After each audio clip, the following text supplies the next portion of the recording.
Baik, kembali lagi di Apa Kabar Indonesia Pagi. Saya mau ke Pak Satriwan. Kalau melihat ini kan cukup banyak catatan begitu ya mengenai guru yang menjadi korban kriminalisasi guru. Nah, sebenarnya bagaimana sih mekanisme bentuk pengaduan dan juga advokasinya untuk guru-guru yang menjadi korban? Apakah sudah ada wadahnya? Ranahnya kemana sih sebenarnya? Ya, sebelum ke sana saya jawab dulu yang pertama yang menjadi pokok di Undang-Undang Guru Dosen pasal 14 ayat 1 ya, poin F itu dikatakan guru berhak memiliki kebebasan dalam memberikan penilaian, ikut menentukan kelulusan, penghargaan dan atau sanksi kepada peserta didik sesuai dengan kaidah pendidikan kode etik dan undang-undang yang berlaku. Ada sanksi di situ juga ya? Betul. Yang terakhir yang G, guru berhak memperoleh rasa aman dan jaminan keselamatan dan kesehatan dalam melaksanakan tugas. Dalam ini kan justru keselamatannya, keamanannya justru terancam, terganggu gitu ya. Berarti sudah jelas melanggar Undang-Undang Guru dan Dosen. Nah, yang kedua mekanisme. Memang sudah ada Permendikbud nomor 46 tahun 2023 tentang pencegahan dan penanganan kekerasan di satuan pendidikan, sekolah atau madrasah atau pesantren. Nah, tetapi sayangnya adalah ini macan kertas. Dan beban untuk pencegahan, penanganan dan seterusnya itu lebih banyak dibebankan kepada sekolah, kepada guru dalam hal ini. Artinya tidak berjalan ya? Betul, tidak berjalan, betul. Padahal di dalam permen ini dikatakan daerah Pemda, baik kota, kabupaten, provinsi wajib memiliki satgas pencegahan dan penanganan kekerasan. Jadi setiap daerah? Betul, wajib. Berarti semua provinsi, semua kabupaten kota, di sekolah juga wajib punya gitu kan ya. Nah, jadi kalau ada indikasi kekerasan, di permen itu ada 6 jenis kekerasan, ya kan? Kekerasannya terhadap guru atau kepada kedua-duanya? Semuanya? Bisa guru yang jadi korban, bisa siswa yang jadi korban gitu ya. Nah, apa yang dilakukan yang pertama, TPPK. Sekolah itu harus memiliki TPPK, tim pencegahan dan penanganan kekerasan di satuan pendidikan. Lapor ke TPPK gitu. Atau mekanisme yang kedua, di Undang-Undang Guru Dosen juga dijelaskan bahwa guru itu kan anggota organisasi profesi. Jadi guru itu dia berhak didampingi, diadvokasi, dibela gitu ya oleh organisasi profesi tempat dia bernaung. Apakah ini PGRI atau P2G atau IGI, Persatuan Guru NU dan seterusnya.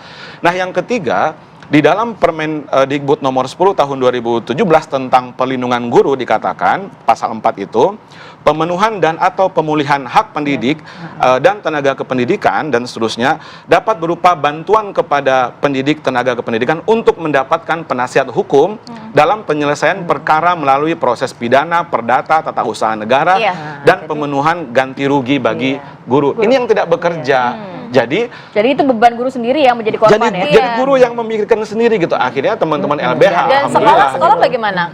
Kalau berdasar dari apa yang terjadi, peristiwa yang terjadi, pendampingan dari sekolah apa yang dilakukan sekolah? Kalau misalnya jangan sekolah mestinya Mbak yang mendampingi.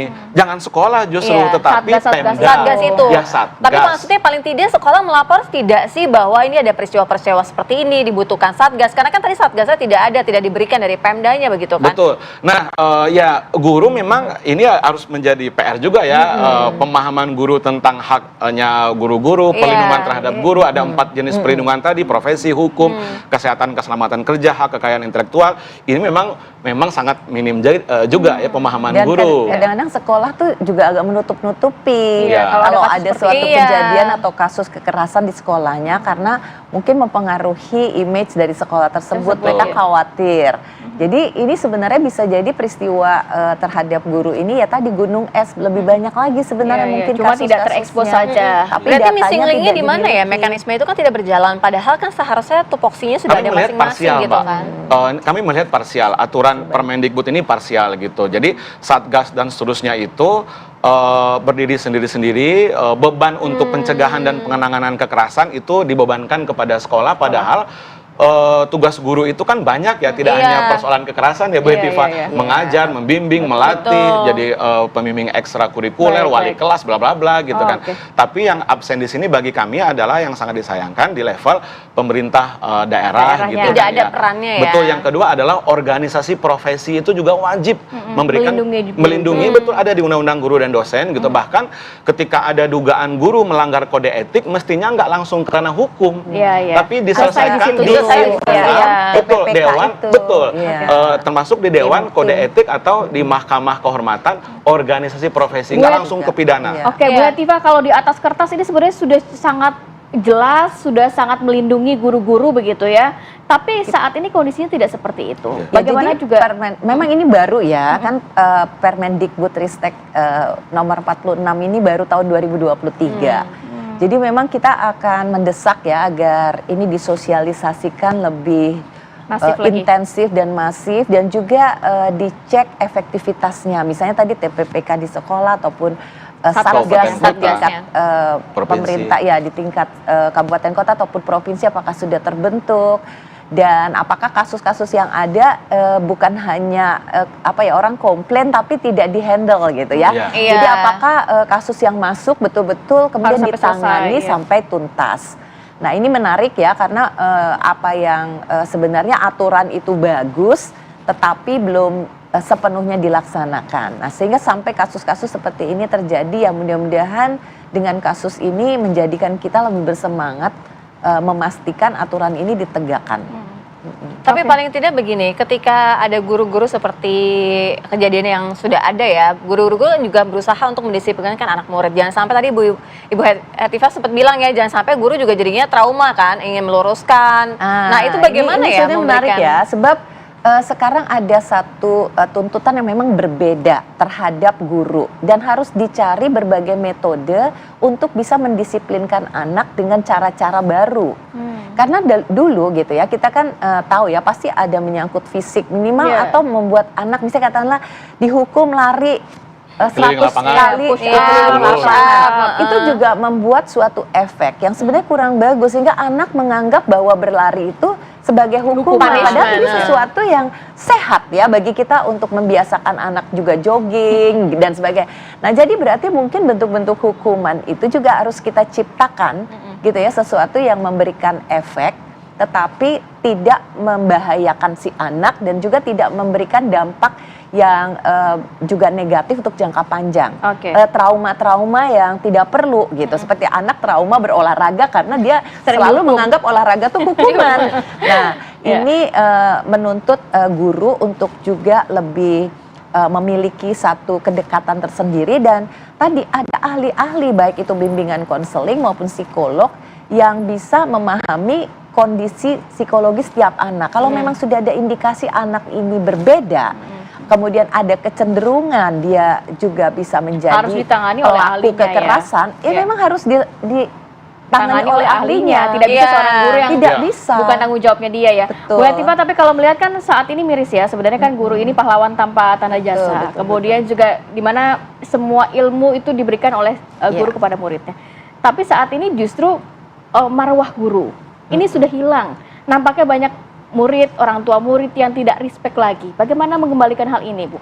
Nah, jadi kembali ya, kalau dari sisi kami sebagai DPR RI, kan kita sudah tadi memiliki undang-undang. Undang-undang itu selain masalah perlindungan, sebenarnya yang pertama adalah bagaimana meningkatkan pengakuan kita kepada guru itu sebagai profesi. Jadi mereka memang harus dilindungi ketika menjalankan tugas profesionalnya.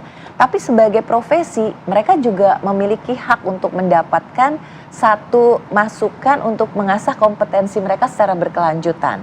Tapi pengakuan itu kan harus ada manifestasinya apa, misalnya status. Ya kita mengakui guru, wah bagus dia itu berjasa, tapi statusnya tidak jelas. Seperti kita ketahui banyak guru seperti Ibu Supriyani masih honorer bisa berpuluh-puluh tahun, tidak ada kejelasan, dan mereka tidak ada merasa secure dengan profesinya ya, karena bisa sewaktu-waktu dihentikan, dan kesejahteraannya memang tidak memadai. Nah, dengan adanya upaya untuk meningkatkan status menjadi lebih jelas sebagai aparatur sipil negara, karena mereka memang bekerja dan dibutuhkan, ya kita wajib memberikan kejelasan status. Kalau status sudah jelas, kesejahteraannya lebih terjamin. Nah, jadi berarti kan pelindungan itu bukan hanya hukum, tapi juga dari sisi kesejahteraan dan juga kompetensinya. Itu yang harus dilakukan sekarang dan menjadi tugas berat dari menteri-menteri baru. Baik, kita ke Ibu Supriyani. Ibu Supriyani, apa yang ingin Ibu sampaikan, Bu? Ini kan tadi juga dikatakan bahwa seharusnya guru mendapat pendampingan secara hukum, dan nanti juga dari Ibu Hetifah akan membantu ke sana untuk bertemu dengan Ibu Supriyani.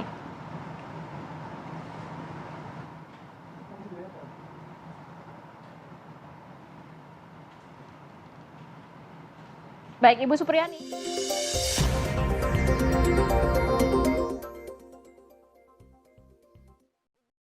Dibebaskan dari segala hukuman apapun dan bisa kembali bertugas di tempat saya mengajar lagi. Ya. Semoga proses persidangan dan kasus ini dapat selesai dengan tuntas dan juga memberi keadilan kepada Ibu Supriyani ya Bu ya. Betul. Terima kasih banyak sudah Terima bergabung kasih, bersama kami. Bu Assalamualaikum. Supriyani. Iya. Terima kasih yang sudah hadir pada pagi hari ini. Sehat selalu semuanya. Assalamualaikum. Waalaikumsalam. Salam.